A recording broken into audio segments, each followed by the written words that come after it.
Freelancing isn't for everyone, and that is really okay. I'm going to give you some reasons why freelancing might not be the correct path for you. Reason number one is that you're not very good at selling yourself. When you are a freelancer, you are your biggest advocate. You have to be able to go out to clients and tell them why you're good, why your work can be trusted, why you're an authority, and why they should be working with you over everyone else. And when you're on something like Upwork, that's a lot of people that you're competing with. Of course, you don't necessarily need to be able to do this really well now, but you do need to be able to get past the mindset of like imposter syndrome. You need to be able to learn how to do it. So you need to be really receptive to improving that, and that can be tricky. Reason number two is that you don't respond well to feedback. Being a freelancer, especially on a platform like Upwork, is all about feedback. Feedback is like the currency of how you get work. It's really important. Of course, as long as you do a good job, you get loads of good feedback. I've had more feedback than bad feedback, for sure. But when you do get bad feedback, it does sting a little bit.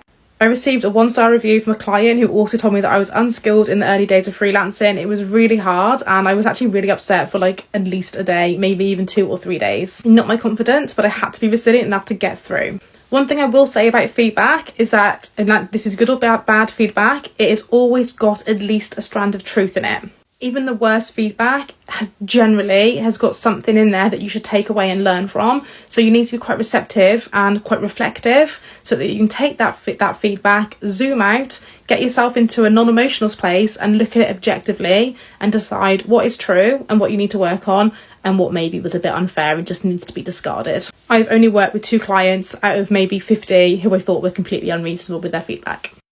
Reason number 3 is that you're not very good at managing your time. When you're a freelancer, no one is managing your schedule for you. You are entirely responsible for getting jobs done and delivering what you've said that you will deliver. Like, you set the scope, you set the deadline, you need to make sure that you're going to do the work.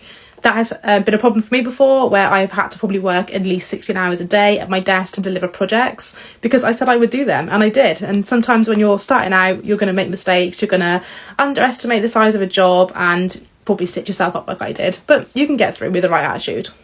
Another reason is that you don't want to invest in yourself. When you work for someone, a good company, a good boss will pay for courses and training, and they will create opportunity, and they will also kind of guide you on your career as well and the next steps that you should take. When you're a freelancer, you need to go and look for those opportunities and then pay for them out of your own pocket. A good reason not to freelance is when you love being employed for someone, and there's nothing wrong with that. Sometimes I think freelancing is this kind of like desirable career path, like it's better than, but it really isn't. It's hard work like everything else. If you love a team and you love working for someone, carry on, it's great.